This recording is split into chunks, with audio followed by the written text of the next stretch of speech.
las uñas, y debido a pues esta gran diversidad de patologías, también tenemos diversidad de medicamentos que nos van a ayudar a tratar todo lo que nos llegue o todo lo que esté en nuestros escenarios más usados.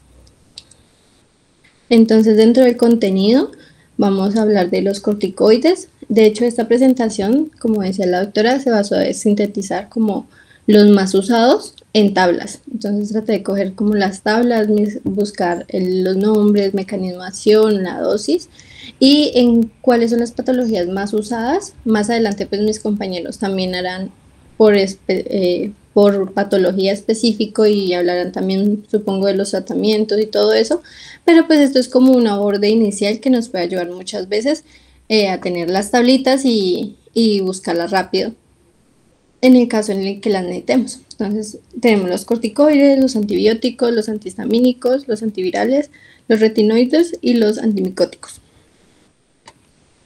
Bueno, entonces los corticoides tópicos y sistémicos creo que son de los más usados, pero nosotros también no tenemos claridad a veces de qué son estos corticoides. De hecho, es del grupo más usado, pero realmente nosotros no decimos como siempre como betametasona o hidrocortisona y ya como que hasta ahí llega.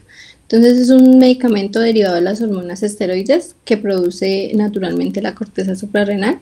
Y tenemos dos tipos, que son los glucocorticoides y los mineralocorticoides. Los gluco, pues son los que se encargan de regular el metabolismo y la respuesta inflamatoria e inmune.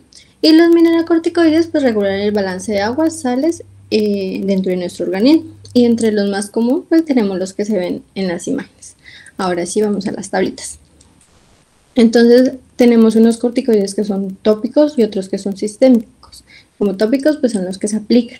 Entonces tenemos la hidrocortisona, que viene en crema, ungüento o loción, y vienen al 0,5, al 1% o al 2%.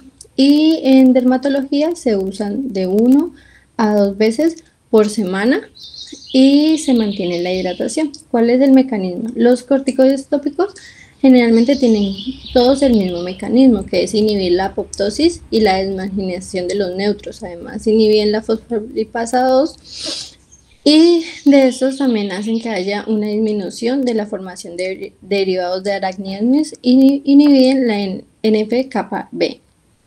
Y las otras transiciones inflamatorias, además de eso, promueven los genes antiinflamatorios como la interleuquina 10. ¿Esto qué va a hacer? Pues que disminuye la inflamación. Entonces, el uso de estos corticoides, cuando se empiezan a usar, pues lo que va a hacer es eso, disminuir la inflamación, disminuir ese rojo vivo que se ve cuando tenemos muchas de las enfermedades como la dermatitis leve, el eczema en la cara o en los pliegues.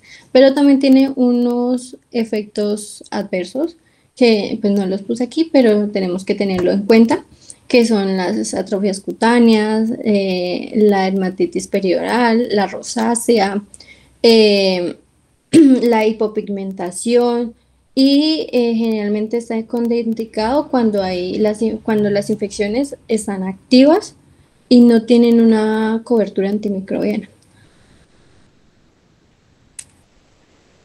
Además de estos, en los corticoides tópicos tenemos la triamcinolona, la mometasona, la betametasona, el clobetasol y la triamcinolona, que estas también sirven para el eczema moderado, el líquen simple. Una imagen del líquen simple es la que podemos ver aquí. Bueno, a su mano derecha, la de arriba. La mometasona, que va a haber para dermatitis atópica, psoriasis, la betametasona, que se usa también para la psoriasis y las eczemas en las placas pequeñas, el clobetasol, que se usa para la psoriasis gruesa, el líquen plano hipertrófico, y la triamcinolona, que sirve para la alopecia areata y los queloides y los quistes inflamados. Realmente para los queloides no encontré como algo que dijera así como que tiene harta evidencia, pero sí lo mencionan.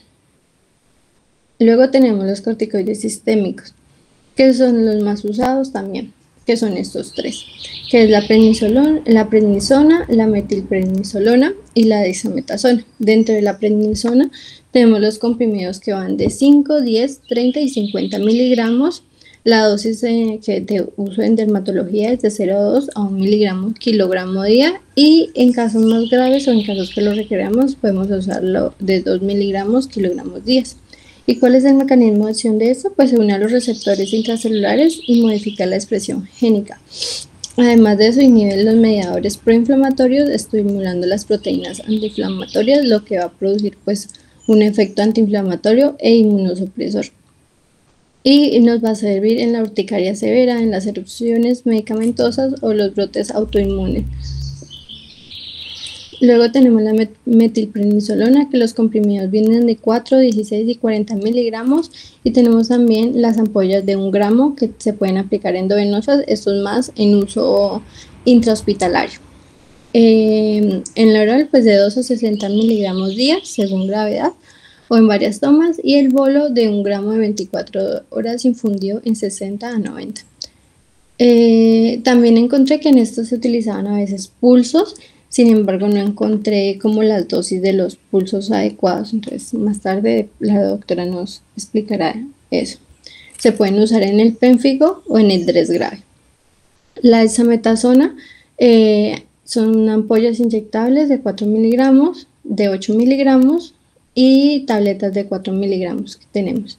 Y se usa una tableta de 0,5 a 6 miligramos día en 2 tomas. Y intramuscular se pueden usar de 4 a 8 miligramos día. El mecanismo de acción es el mismo que la prednisona y se usa generalmente para la urticaria, el angioedema y el angiodema. Bueno, entonces ahora hablamos de los antibióticos.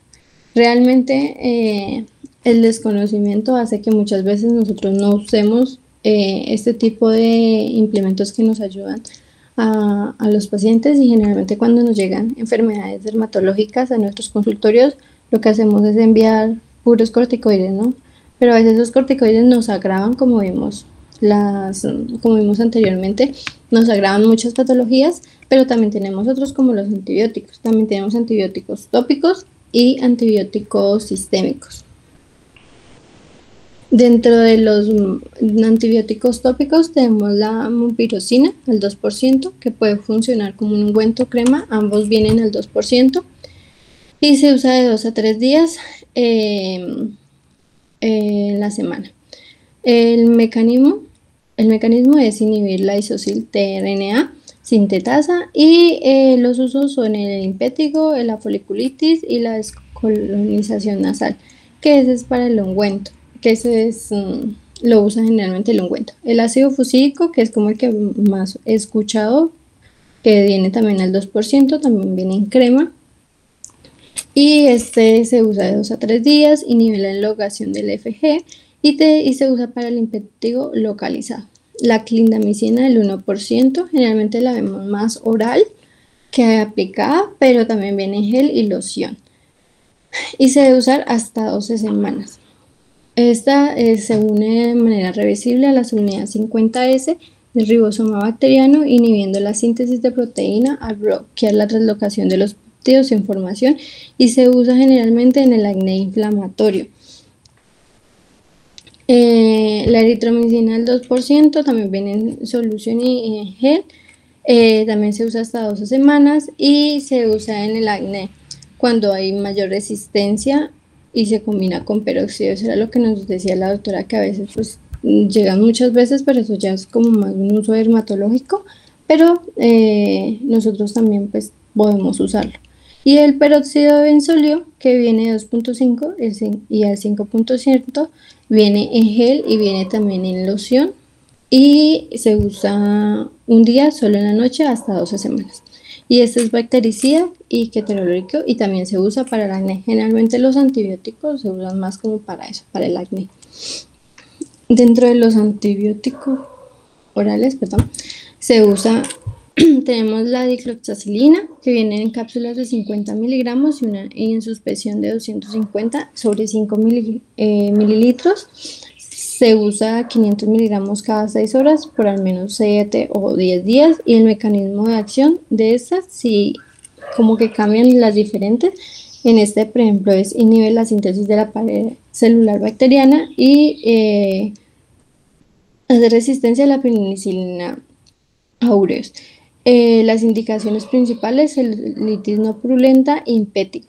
Tenemos la cefalexina, que también viene en cápsulas de 500 y la suspensión de 250/5, que se tiene la misma dosis de la dicloxacilina y también se usa por 10 días y es una cefalosporina de primera generación que inhibe la pared celular bacteriana.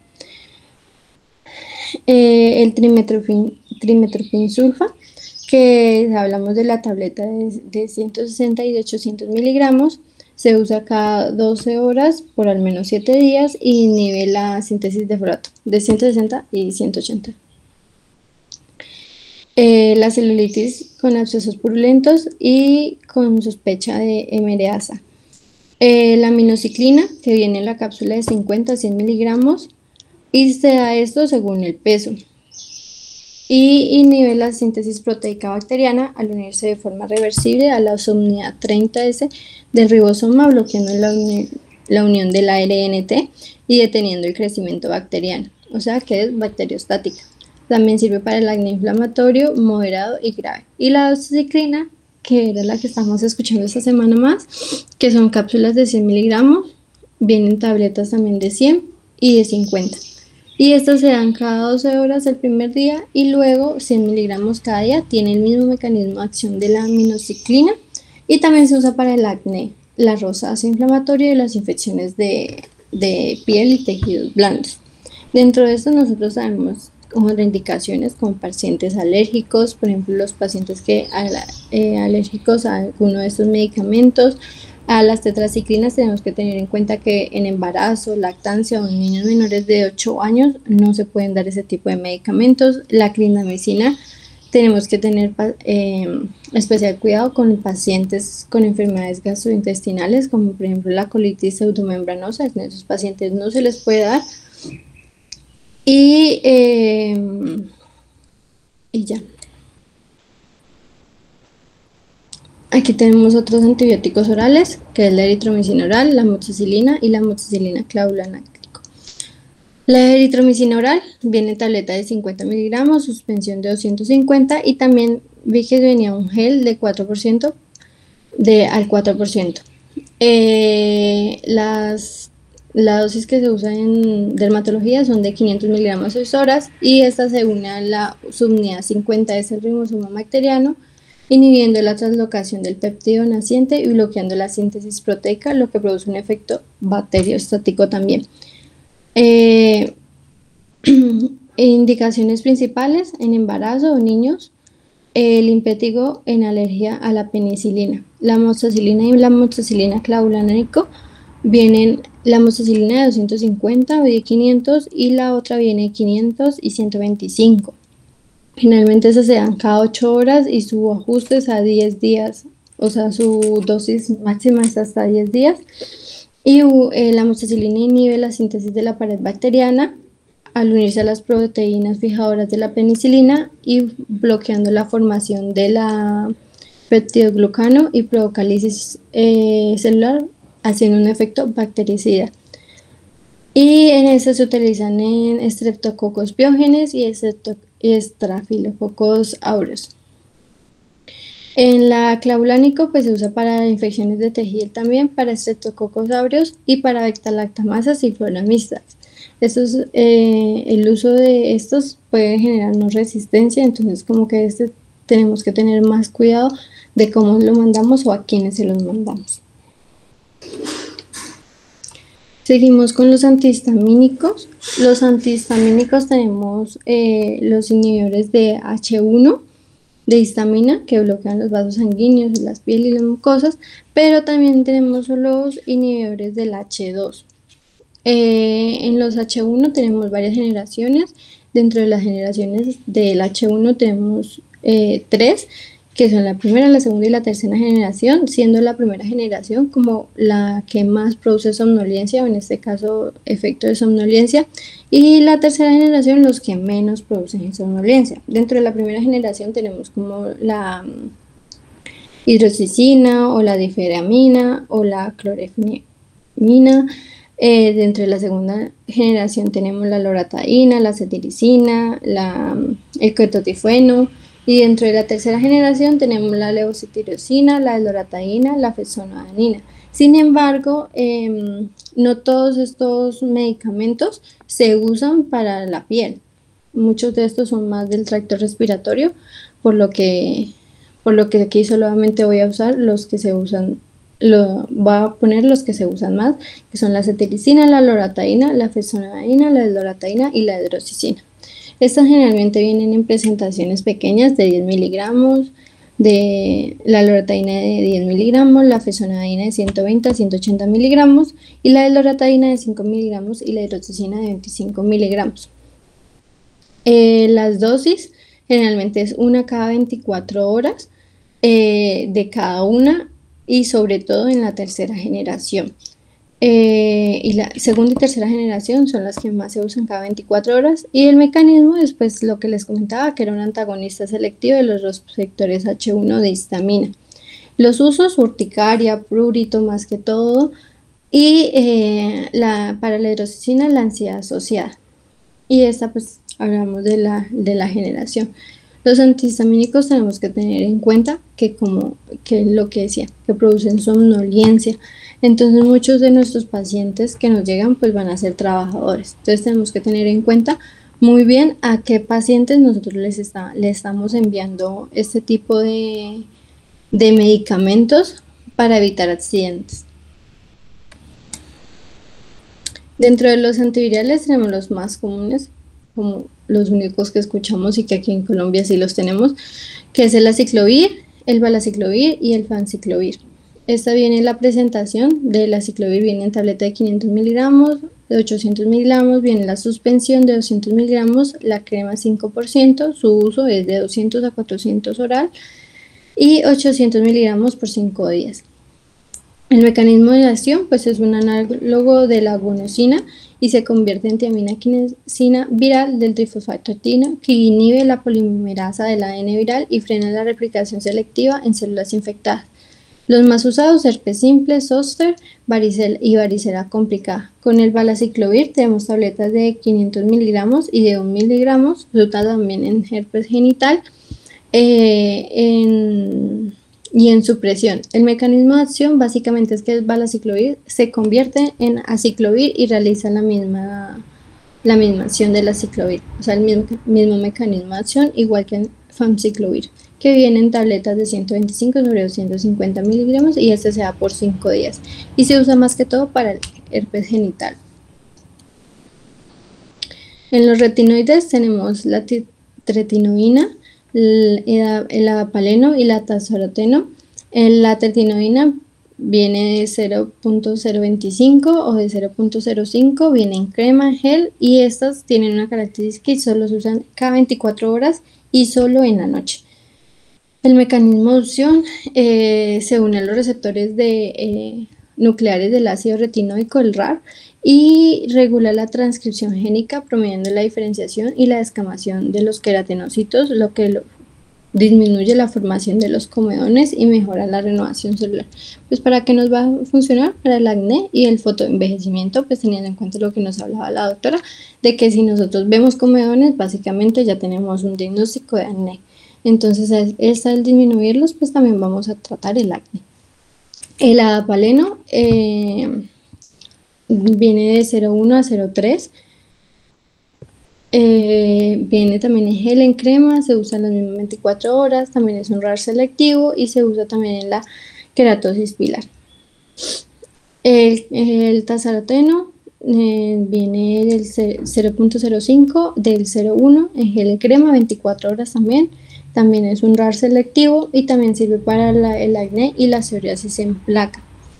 Como todos los anteriores, pues tienen contraindicaciones como embarazo, lactancia, para pacientes con enfermedades hepáticas, para pacientes con hiperlipidemia o para uso concomitante con las tetraciclinas, pueden ocasionar hipertensión craneana.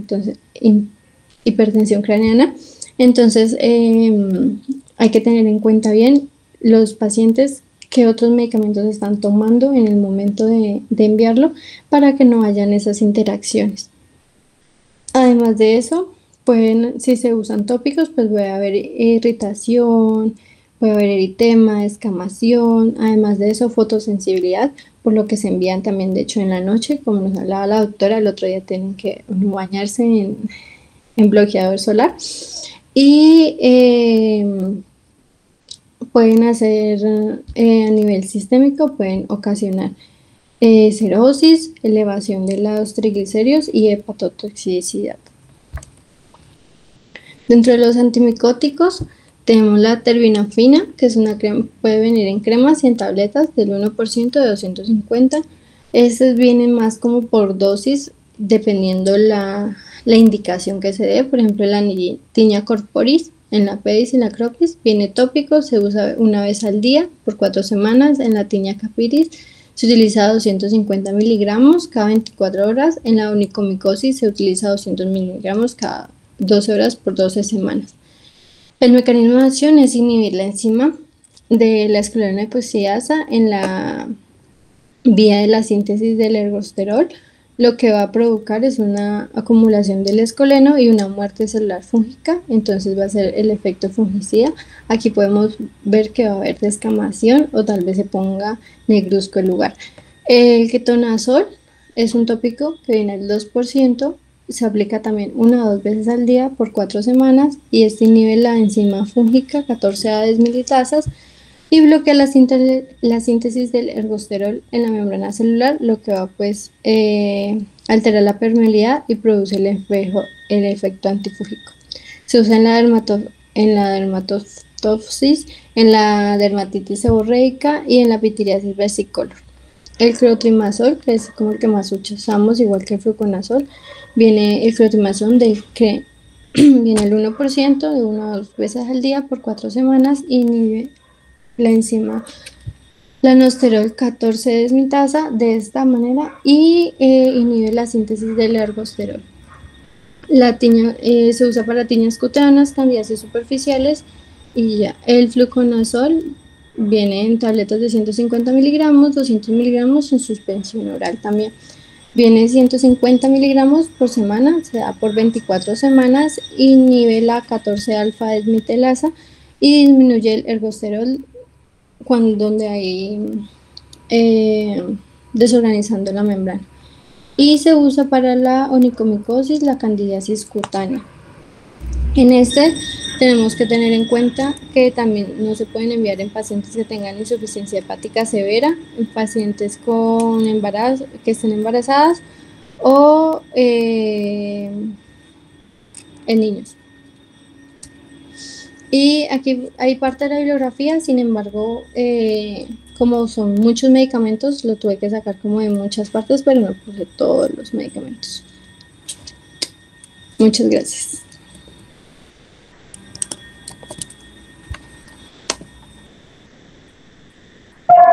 Listo, Tania. Bueno, esto es un tema que es bastante complejo, pero como dijo Tania, a medida que vamos viendo las patologías, pues así mismo se va enfocando la parte de qué terapia es la adecuada de la piel. Con el uso de los corticoides, hay que saber que hay una clasificación que la hace la OMS, en la cual nos va a permitir tanto a los tópicos como a los sistémicos, nos va a permitir asimismo saber en qué áreas del cuerpo, si estamos hablando de tópicos, podemos aplicarla con el fin de minimizar todos los efectos secundarios que tienen estos medicamentos, además porque son medicamentos de venta libre y que el paciente lo utiliza para todo. Le picó la piel, se lo aplica, le salió una pápula, se lo aplica, tiene acné, o sea, para todo aplican los corticoides y aparte esto los venden con medicamentos ya con varios principios activos. Entonces es común ver el corticoide junto con el antimicótico, junto con el antibiótico. Mensaje de este seminario, eso no lo utilicen para nada. Ese Trigentex, esos conjugados, es el mensaje más claro que deben de saber. Eso no lo utilicen. Primero, tiene neomicina o polimixina, que son medicamentos que en pieles por una barrera cutánea dañada pueden empeorar la enfermedad. Además, si estamos hablando de una infección tipo ya sea una piodermitis o micótica, el hecho de aplicar el corticoide pues va a camuflarla y la va a corticoestropiar, haciendo que estas enfermedades en piel sean más difíciles de tratar, porque obviamente con el corticoide, que es un excelente antiinflamatorio, pues va a disminuir, pero en el momento en que lo suspendas, va a reaparecer y con mayor potencia la infección. Entonces, hay que tener mucho cuidado. Si ustedes no saben bien de qué se trata, si su etiología es infecciosa o es inflamatoria como tal, lo mejor es no enviar ningún corticoide y más bien enviar reparadores cutáneos y manejar los síntomas, si hay dolor, si hay prurito. ¿Listo? Bueno, en cuanto a la clasificación, entonces dependiendo de las áreas, se sabe que en la parte de lo que es cara, la parte de pliegues, también saber que una piel enferma, pues es una piel más sensible y que va a absorber fácilmente todo, le va a penetrar el medicamento y la puede irritar más en vez de pues encontrar un efecto favorable. Entonces, tengan en cuenta esa clasificación de los corticoides tópicos dependiendo de las potencias. Hay potencia baja, potencia moderada, alta potencia y ultra elevada potencia. En el grupo de la potencia baja está la desonida, está la hidrocortisona, tenemos también la betametasona, dependiendo de la concentración, la hidrocortisona, y los de baja potencia es para aplicar sobre todo a nivel facial y a nivel de pliegues, incluyendo genitales, genitales externos. En los niños tratemos de no, cuando hablo niños, son niños lactantes, menores de 2 años, tratar de dejar los corticoides ya casos muy extremos, sobre todo para dermatitis atópica. De lo contrario, no. Ahí utilizamos más bien reparadores cutáneos emolientes, la vaselina, hay líneas dermatológicas como Bioderma con Atopel, está la línea de Exomega, está la línea de Atopel, ya les dije, sí, Bioderma con Atoder, es que es. Vichy, La Roche con Lipicar, que estos son excelentes reparadores cutáneos y también tienen efecto pues antiinflamatorio. Entonces ya saben, niños menores de 2 años, saber exactamente, sobre todo para las dermatitis atópicas, de lo contrario, no formular corticoides. Están los de potencia moderada. Aquí tenemos también la mometasona, tenemos la betametasona. Estos sí los podemos dejar como para partes del cuerpo que sea un poquito más grosita, lo que son codos, rodillas, en pacientes con psoriasis por lo menos.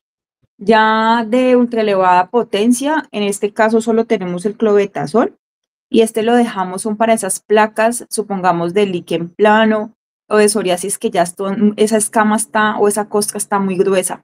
Para cuero cabelludo, palmas y plantas. Clobetasol normalmente no aplicamos en cara ni aplicamos en otras áreas del cuerpo que no sea cuero cabelludo, palmas y plantas. O una placa pues ya muy gruesa como tal por escama. Lo otro son los vehículos. El vehículo es en donde viaja ese excipiente. Ustedes van a ver que hay vehículos en lociones, hay vehículos en espumas, en spray, en cremas, en pomadas, en emulsión, en mulgel. Hay muchísimos. Entonces aquí también es importante saber en qué vehículo va, porque ustedes encuentran hidrocortisona en crema y en pomada. No es lo mismo. O sea, así el principio activo sea el mismo, el vehículo cambia mucho cómo va a ser absorbido. Entonces, en cuero cabelludo, normalmente enviamos lo que son lociones, espumas, porque esas se absorben más fácil en cuero cabelludo y dan una mejor cosmética al pelo que poner una pomada o poner una crema, que el pelo va a quedar untuoso, grasoso. En cambio, lo que son las geles, lo que son las espumas y lo que son las lociones se van a absorber más fácilmente en la piel cabelluda y no va a quedar ese residuo en el pelo. La parte, supongamos, de lo que les decía, palmas y plantas, aquí requerimos ya productos más untuosos, más grasosos, en los cuales están las pomadas y están las cremas. Y también como por facilidad, supongamos a nivel de las manos, porque no las lavamos, estamos cogiendo objetos, también podemos dejar esos excipientes que sean en gel para que se absorban. Ellos se absorben, se evaporan y dejan como una película. No sé si han visto, si han utilizado algún producto en gel, que dejan como un manto brillantico, es esa película, una vez se secan. Si estamos, supongamos, bueno, a nivel de cara, Podemos utilizar también las geles, podemos utilizar, si es una placa o una lesión ya como tal, que esté muy seca, que esté descamativa, que se vea seca como tal, podemos aplicar cremas o pomadas. Aquí les estoy hablando de los corticoides con con los vehículos, pero esto sirve en general para cualquier medicamento. ¿Listo? Tópico. Si estamos hablando de que el área comprometida es un área ya de extensión diseminada, pues que son varias áreas comprometidas. Entonces, aplicar una crema a veces sale como difícil. Lo que hacemos es utilizar en forma de spray, que es como más rápido su aplicación. ¿Listo? Lo otro es que si tenemos lesiones húmedas, lesiones muy inflamatorias, muy eritematosas, pues esa piel vuelve, les digo, absorbe mucho porque la barrera cutánea está dañada, pero asimismo se irrita fácilmente. Entonces aquí la idea es secar y se seca con agua, pues agua no con líquido. Entonces aquí no sé si han escuchado los fomentos o las compresas. Entonces en dermatología utilizamos mucho esas, esas compresas con diferentes líquidos que tienen acción antiséptica, que tienen acción secante, que son los astringentes. Entonces, aquí no sé si han escuchado el domeboro, que es el acetato de aluminio. La solución salina. Se utiliza también ay, se me fue, el magnesio, que se utiliza muchísimos para ¿qué? Las flebitis. Ay, no sé si me ayudan, se me fue cómo se llama. Ese es el sulfato de magnesio. Todas estas sustancias en esas lesiones que están muy rojas, que están exudativas, que están supurativas, tenemos que primero secar esa piel, bajar esa inflamación y ya sabe que se utiliza con fomentos, incluso con baños. Los pacientes que tienen reacciones medicamentosas en los cuales son lesiones que están generalizadas o en forma universal, esos pacientes deben de ser metidos en bañeras con estas soluciones para ayudar a secar esa piel. ¿Por cuánto tiempo se coloca? De 10 a 15 minutos sin friccionar la piel. Solo es tener el contacto de la gasa bien empapada sobre la piel, que en el momento en que ese agua se va evaporando, ahí es donde hace su acción secante. Si tenemos lesiones, supongamos ya muy secas, pues obviamente no le vamos a colocar nada líquido, no le vamos a enviar una loción porque esto lo va a secar más. Lo que hacemos es enviar, ya como les dije ahorita, productos grasosos, que sean gruesos, ungüentosos. Ahí podemos enviar lo que es la pomada o la crema, sobre todo las vaselinas, la pasta Lázar, que son bastante gruesas por decirlo así, y obviamente va a ser como una oclusión en la piel y va a evitar, va tanto a hidratar y va a evitar que el agua la piel pierda agua. Bueno, eso como a grandes modos. Los que vieron ese paciente conmigo de acné, recuerden que nunca dejar antibióticos como monoterapia en acné. Nunca, nunca, nunca por el riesgo de resistencia. Los más utilizados de forma tópica está el peróxido de benzoilo, está la Dapsona en gel al 5 y a 7,5%. De forma tópica también tenemos la eritromicina, la claritromicina. Yo realmente no lo utilizo tanto en acné, estas dos, ni la clarito ni la eritro. Ya la utilizo en niños con brotes de 9, pues menores de 12 años, de 9 a 12 años sí las utilizo, de resto no. Y de forma sistémica, los antibióticos más utilizados está lo que es la minoxiclina, las tetraciclinas y la parte de la doxiciclina. Los antihistamínicos, pues es un coayudante sintomático muy importante en dermatología, pero saber que los que se utilizan, los que mejor acción tienen son los efectos sedantes, los anti-H1 de primera generación, pero obviamente hay que saber en qué paciente se da. Si es un paciente, supongamos, adulto mayor, que tiene múltiples comorbilidades, también hay que ver qué medicamentos toma porque ellos pueden hacer sinergia con muchos de estos medicamentos que le dan a los abuelitos para dormir. Entonces no los queremos dopar totalmente. Entonces hay que tener mucho cuidado con ellos. Normalmente yo recomiendo mucho el Bilastén, que es la bilastina. Es un H1, este es de tercera generación, no tiene efecto sedante. Me gusta también en los casos así como la hidroxicina, pero ese sí tiene efecto sedante, pero es excelente antihistamínico. También hay que saber que siempre que hay picazón en la piel, no todo es derivado por la cascada de liberación de histamina por el mastocitos. También hay otras cascadas en las cuales nos pueden hacer que haya plurito. Por eso hoy en día estamos utilizando también la pregabalina de 75 miligramos como coayudante para dar sinergia al manejo del plurito, sobre todo en esos pluritos de adultos mayores. Antihistamínicos tópicos no se utilizan. En Estados Unidos venden la Benadrylina en forma también tópica, pues saben que esto no se utiliza porque son productos que causan mucha irritación en la piel. Lo otro así, los antivirales, el más conocido y utilizado siempre va a ser el aciclovir. Obviamente está el valaciclovir, fanciclovir, pero el de primera línea como tal es el aciclovir. Hay que hacer ajustes si hay falla hepática y falla renal. No sé si tengan dudas, tengan preguntas, de todas maneras, cuando se revisen las patologías, vamos a ir viendo como más puntual dosis y qué medicamentos se utilizan en cada una de ellas.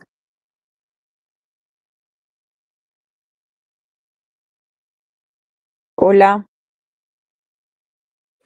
Hola, doctora, sí la estamos escuchando. no sé, Tania, ¿tiene alguna pregunta, alguna duda?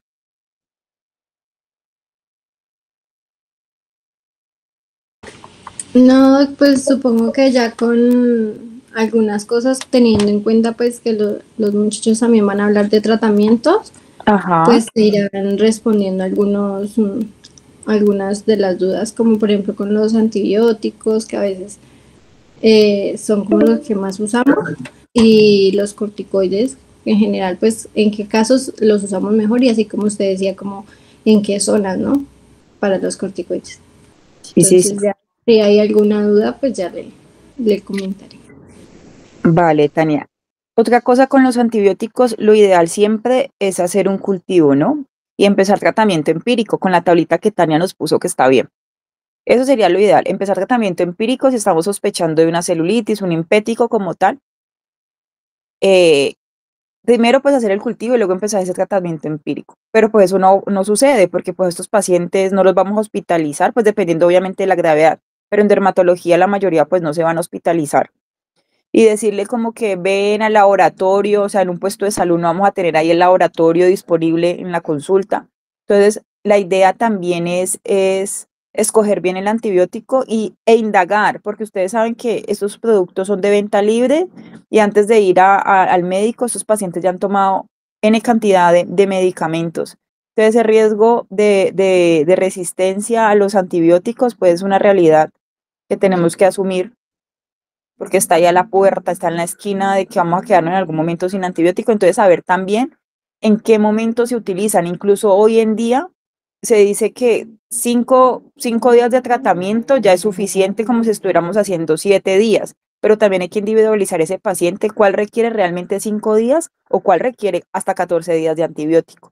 Y siempre la recomendación de lo con probióticos, porque ustedes saben que esto altera toda la microbiota gastrointestinal y por la parte genital y urinaria, entonces sí recomendarlos siempre darlos con probióticos, ¿listo? Y que sean juiciosos, con horario, porque no es tomarlo, la dosis supongamos sea 2 veces al día y se la tomaron una, o sea, tampoco. Si es posible hacerles como un esquema, te toca esta y este horario, ¿listo? Bueno, chicos, entonces seguimos con Laura, que nos va a hablar de acné, un tema que a mí me encanta. Buenos días. Bueno, hoy vamos a hablar pues un poquito del acné. Bueno, básicamente el acné es una enfermedad inflamatoria de la unidad pilosebácea. Lo que hace pues es que afecta principalmente pues, a adolescentes y adultos jóvenes. Es una enfermedad multifactorial y pues es la dermatosis más frecuente alrededor del mundo. Incluso pues se dice que especialmente se ve más en mujeres debido pues a los factores hormonales propios de ella, pero pues tiene como factor de riesgo pues como dijimos la edad, es en pacientes pues de adolescentes, adultos jóvenes, los cambios hormonales, antecedentes familiares, sustancias, pues que la persona usa sustancias grasas o aceitosas, la fricción o presión en la piel o fuertes en la piel constantes, y los factores desencadenantes, pues ya, ciertos medicamentos, la alimentación, sobre todo alimentación con índices altos glucémicos y estrés. Bueno, en la epidemiología, el acné afecta hasta el 85% de los adolescentes en algún momento de su vida y es más frecuente pues, en mujeres adultas que en hombres. Muchas veces pues, esto se relaciona al síndrome de ovario poliquístico u otras alteraciones hormonales propias de la mujer. Tenemos que es más frecuente en individuos de origen asiático y africano. Y en cuanto a la etapa de vida, va a ir diferente, se va a presentar el acné de diferentes maneras. Incluso está el acné neonatal, que pues aparece en los primeros 30 días de vida del bebé y se observa hasta en un 20% de los recién nacidos. Esto básicamente es porque hay con un paso transplacentario de los andrógenos de la madre al bebé. Y pues pues va a durar puede llegar a durar hasta 4 o 5 meses en la vida del bebé. También está el acné del lactante, que pues es menos frecuente que el acné neonatal. Se dice que nada más se ve como un 2% de los bebés. Y pues es como más, también porque ya está la influencia hormonal persistente de andrógenos suprarrenales y gonadales. Y también pues pues va a durar entre varios meses o incluso se dice que puede durar hasta pues 18 meses o años. Y estos pues niños pues pueden llegar a desarrollar cicatrices que van a durar pues para el resto de sus vidas. En el caso del acné neonatal se dice que él solito pues se soluciona, pero el acné lactante se puede llegar a necesitar pues medidas higiénicas y retinoides tópicos suaves. Y pues del que vamos a hablar más ahorita, que es el acné vulgar, que está la incidencia entre los 14 a 17 años de vida, pero puede continuar hasta los 20 o 30 años de vida. Bueno, en la etiopatogenia, lo que nos va a dar pues el acné es una producción aumentada de sebo con la obstrucción folicular y la colonización por el Cutibacterium acnes, que es el que antes llamaban Propionibacterium acnes. Y lo que esto nos va a generar es una respuesta pues, inflamatoria exagerada.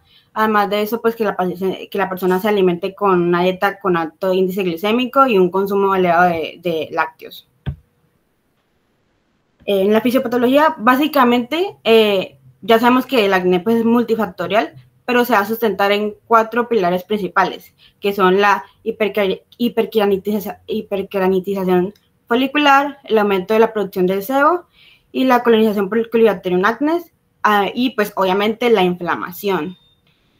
En cuanto a la hiperkeratinización folicular, lo que va a pasar básicamente en el epitelio folicular es que va a presentar una proliferación de queratinocitos, y lo que esto nos va a generar es un tapón de queratina y sebo.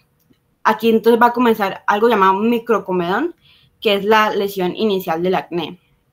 Después, por el aumento del sebo, pues esto va a estar estimulado por andrógenos, que pues la testosterona básicamente, y la dihidrotestosterona.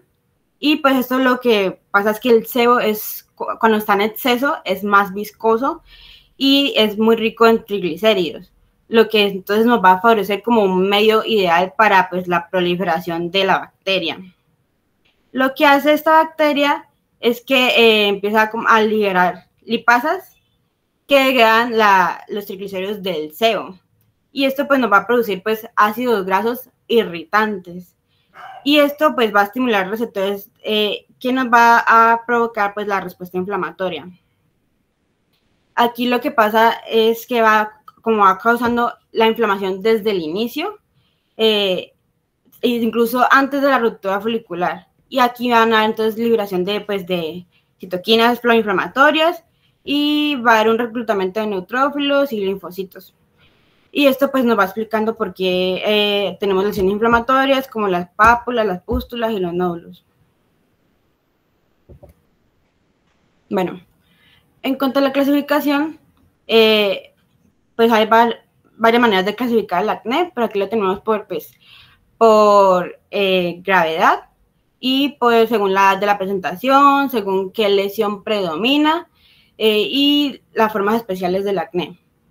Digamos, en cuanto a la severidad, tenemos el grado 1 leve, que es donde predominan los comedones, el grado 2 o moderado, que son pápulas y pústulas superficiales, el grado 3 o severo, que son ya nódulos inflamatorios, el grado 4 o muy severo, que ya aquí vamos a ver nódulos quísticos con un muy alto riesgo de desarrollar cicatrices.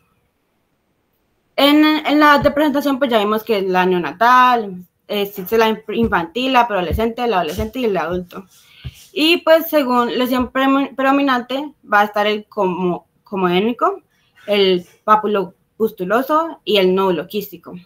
Y según el grado, pues ya lo vimos. Y en formas especiales está la NET fulminans o fulminante, que básicamente es cuando ya se generan esos nódulos, a la aparición de los nódulos. Y el conglobata, que también va a aparecer nódulos, va a pasar de comedones a nódulos y tienes una enfermedad muy deforme, va a causar mucha deformidad en la cara porque va a generar muchos cicatrices. Bueno, en cuanto al cuadro clínico y la localización, pues el acné típicamente se localiza pues más en la cara, pero también va a estar en el cuello, en la espalda, en el tórax, en los hombros, en los brazos, básicamente en áreas que sean ricas en glándulas sebáceas. Y pues el cuadro clínico depende pues mucho de la severidad, ¿no? Nos va a causar desde comedones no inflamatorios hasta lesiones inflamatorias profundas que causen mucho dolor y cicatrización. Y pues en mujeres con signos de hiperandrogenismo como hirsutismo o ciclos irregulares podemos pues empezar a sospechar pues trastornos endocrinos.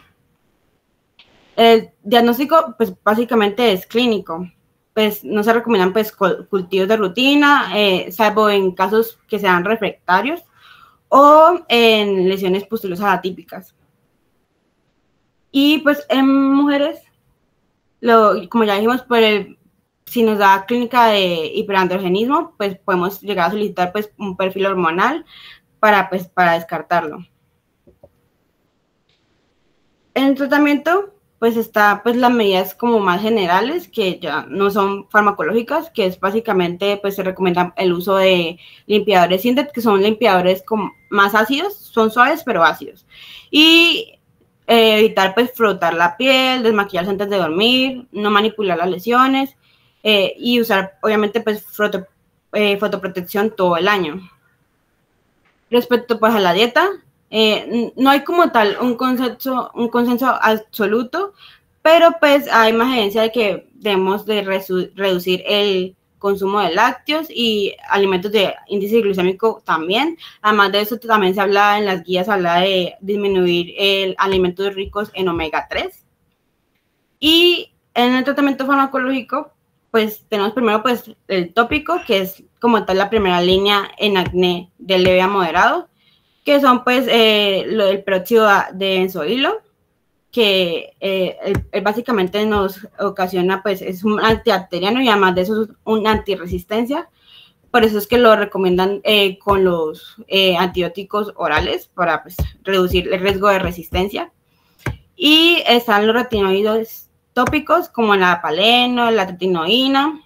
Están los antibióticos tópicos como la claritromicina, la eritromicina, que siempre, pues como ya dijimos, siempre debe estar combinado con peróxido de benzoilo. Está también el ácido acelaico, que es pues muy útil en piel que es más sensible o piel que tiene hiperpigmentación, ya sea por el mismo acné o por otras enfermedades de la piel. Sistémicos, que ya va para acné de moderado a severo, que básicamente se usan los antibióticos orales, como la doxiciclina, el tratamiento también de retinoides orales, que ya es un fármaco pues para un acné más severo, un acné que ya es nódulo quístico o un acné refractario o con cicatrices. ya vamos a hablar un poquito más de esto, pero también está el tratamiento hormonal en mujeres, que básicamente se manejaría con anticonceptivos combinados, y también está que se puede usar la espironolactona, sobre todo a mujeres con hiperandrogenismo, y los corticoides pues orales o intralesiones, que aquí está, digamos que es en caso de acné fulminans o acné con brotes muy inflamatorios, que se haría pues una inyección intralesión del corticoide, para disminuir pues sobre todo pues el dolor y la inflamación. Hablando pues ya de la isotretinoína, que es el que vemos aquí como retinoides 13-cis-retinoico, pues este es un queratolítico, un antiinflamatorio, bacteriostático. Al inicio pues lo que le puede pasar a la persona es un fenómeno de rebrote, de que digamos tal vez no tenía tanto, ya estaba más calmado en el acné, pero empieza con la isotretinoína y salen más brotes. Es normal. Es importante que puede causar pues mucha sequedad de mucosas, pues es importante que el paciente pues se mantenga hidratado a lo largo del tratamiento. Es teratógeno, por lo que pues se recomendaba mucho la contracepción eficaz durante el tratamiento hasta un mes después de finalizar el tratamiento. Es muy hepatotóxico, entonces importante pues hacer controles de perfil hepático, y además de eso pues de los lípidos. Y además de eso, se ha visto que produce depresión e hipertensión intracraneal benigna, por lo que pues no podemos asociarlo idealmente no se puede asociar a tetraciclinas, porque puede pues aumentar el riesgo de la hipertensión intracraneal benigna. Y pues es otro efecto adverso que puede llegar a favorecer el desarrollo de cicatrices queloides. Y en hormonas, esto es algo que vi pues recientemente